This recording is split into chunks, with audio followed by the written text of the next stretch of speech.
డబ్బు, అనారోగ్యం, ఉద్యోగం, వ్యాపారం, అప్పులతో బాధపడుతున్నారా? మీకోసమే manifesting miracles 11 days program. Welcome to Suman TV. నేను మీ momentum investor Vinod Kumar. Stock మార్కెట్లో ఇన్వెస్ట్ చేయడానికి ఇంకా మంచి సమయాలు వచ్చే అవకాశం మాత్రం డెఫినెట్గా కనబడతా ఉంది. దీనికి మేజర్ కారణం SEBI, security exchanges board of India.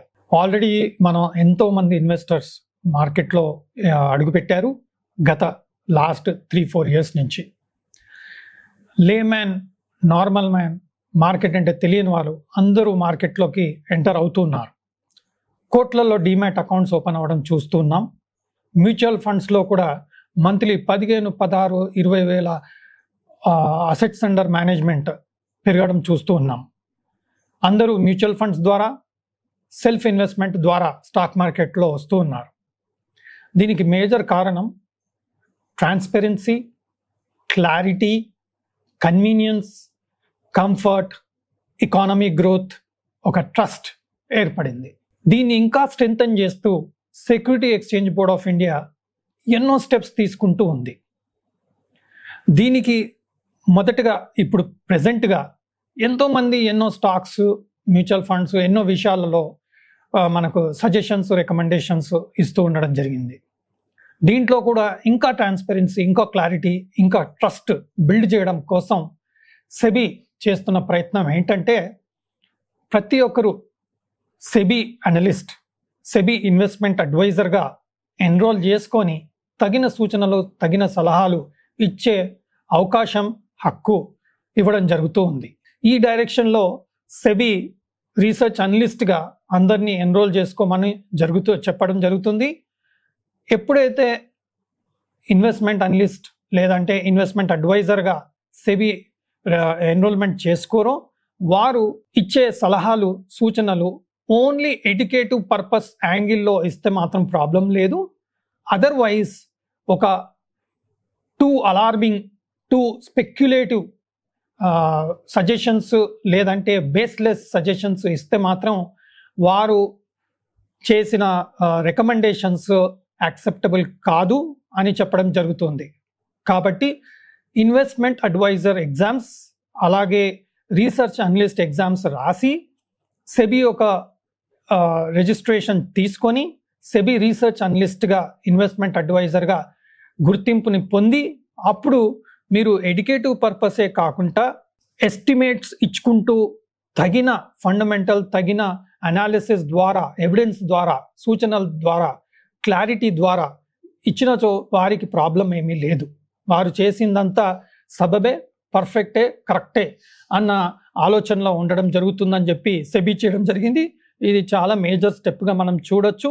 ఎందుకంటే చాలామంది ఎడ్యుకేటివ్ పర్పస్ మీద ఇస్తున్నారు. అదేవిధంగా కొన్ని డైవర్షన్స్, డిస్ట్రాక్షన్స్, అనాలిసిస్లో కొంత డిఫరెన్స్ వచ్చే అవకాశం ఉంది. కాబట్టి ఆ ఫైన్ డిఫరెన్స్కి ఆస్కారం లేకుండా, అది ఇన్వెస్టర్స్కి నెగటివ్ కాకుండా ఈ సూచనలు చేయడం జరిగింది. కాబట్టి ఇలాంటి డెవలప్మెంట్స్ వలన ప్రతి ఒక్కరికి మంచి సజెషన్స్, మంచి ఐడియాస్, క్లియర్ కట్, లీగల్గా, ట్రస్టబుల్గా, ఫేత్ఫుల్గా వచ్చే అవకాశం ముందుకు ఉంటుంది. కాబట్టి ఇది ఇన్వెస్టర్స్కి మంచి అవకాశం. ఎందుకంటే ఇప్పటి నుంచి ఇచ్చేవారంతా తగిన సూచనలతో ఇస్తారు. కాబట్టి వారు ఇచ్చిన అనాలిసిస్, అండర్స్టాండింగ్ బేస్ మీద ఇన్వెస్టర్స్కి మేజర్ క్లారిటీ వచ్చే అవకాశం ఉంటుంది. కాబట్టి స్టాక్ మార్కెట్లో వచ్చే ఇన్వెస్టర్స్కి ఇది ఒక మేజర్ స్టెప్గా మనం చూడొచ్చు. ఎవరు వారి అనాలిసిస్ అనేది బేస్లెస్గా ఇస్తే మాత్రం వారికే ప్రాబ్లం అవుతుంది. కాబట్టి ఇన్వెస్టర్స్కి సేఫ్గా క్లియర్ ఇండికేషన్స్ వచ్చే అవకాశం ఉంటుంది. సో ఈ ఒక్కసారి ఇది ఇంప్లిమెంటేషన్ అవుతే మాత్రం మనకు అందరికీ, ఇన్వెస్టర్స్కి చాలా బెనిఫిట్ వచ్చే అవకాశం ఉంటుంది. ఎందుకంటే ఈరోజు ఇన్ఫర్మేషన్ చాలా వరకు రావాలంటే అనలిస్ట్ల ద్వారా, ఇన్వెస్ట్మెంట్ అడ్వైజర్ ద్వారా ఎంతో ఇన్ఫర్మేషన్ మనకు అందుతూ ఉంటుంది. కాబట్టి ఆ ఇన్ఫర్మేషన్ ఇంకొంచెం తగిన రీతిలో దొరికితే ఇన్వెస్టర్స్కి మేజర్ క్లారిటీ వస్తుంది. వర్క్ కూడా మీకు తగ్గే అవకాశం ఉంటుంది. ఎందుకంటే రీసెర్చ్ చేయాలంటే చాలా టైం స్పెండ్ చేయాలి. అదేవిధంగా ఇన్ఫర్మేషన్ అవైలబిలిటీ సెర్చ్ చేయాలంటే కూడా చాలా డిఫికల్ట్. అండ్ రీసెర్చ్ అనలిస్టులు, ఇన్వెస్ట్మెంట్ అడ్వైజర్స్లు ఇదే ఫీల్డ్లో ఉన్నారు. కాబట్టి ఈ ఇన్ఫర్మేషన్ అంతా తగిన స్ట్రక్చర్లో ఇవ్వగలిగితే ఇన్వెస్టర్స్కి చాలా బెనిఫిట్ అయ్యే అవకాశం అవుతుంది. కాబట్టి ఇంకా ట్రస్ట్ ఫేత్ బేస్ మీద ఇన్వెస్టర్స్ ఇంకా ముందుకు వెళ్ళే అవకాశం ఉంటుంది, ఇంకా ఇన్వెస్ట్మెంట్ స్టాక్ మార్కెట్లో చేసే అవకాశం ఉంటుంది. నెక్స్ట్ పాయింట్, క్వాంట్ మ్యూచువల్ ఫండ్లో రీసెంట్గా నోటీసులు ఇవ్వడం జరిగింది. ఎన్నో ఇన్ఫర్మేషన్లు క్వాంట్ మ్యూచువల్ ఫండ్ మీద సెబీ తీసుకోవడం జరిగింది. ఇది మన అందరికి తెలిసిన విషయమే. బట్ ఇందులో మేజర్గా ఇప్పుడు వచ్చిన డెవలప్మెంట్ ఏంటి అంటే, క్వాంట్ మ్యూచువల్ ఫండ్ వాళ్ళు లాస్ట్ 10 days 15 days యొక్క పర్ఫార్మెన్స్ చూస్తే ఇన్ఫ్లోస్లో మేజర్గా డిస్టర్బెన్స్ ఏం కనిపించలేదు. అంటే investments flow quant mutual fund స్కీమ్స్లో అదే విధంగా వస్తూ ఉన్నాయి. రెండోది అవుట్ఫ్లో విషయానికి వస్తే, అంటే redemptions, investors quant mutual fund నుంచి రిడీమ్ చేసుకొని వాళ్ళ ఇన్వెస్ట్మెంట్ని రిటర్న్ తీసుకోవడం అనేది మేజర్గా ఏమీ పెరగలేదు.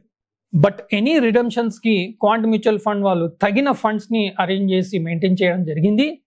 క్వాంట్ మ్యూచువల్ ఫండ్ హెడ్ కూడా ఇది ఇన్ఫర్మేషన్ క్లియర్ కట్గా వాళ్ళ స్కీమ్స్లో వస్తున్న ఫండ్స్ని, వాళ్ళ స్కీమ్స్ నుంచి అవుతున్న రిడెంప్షన్ని ఈ పర్టికులర్ డెవలప్మెంట్ తర్వాత చెప్పడం జరిగింది.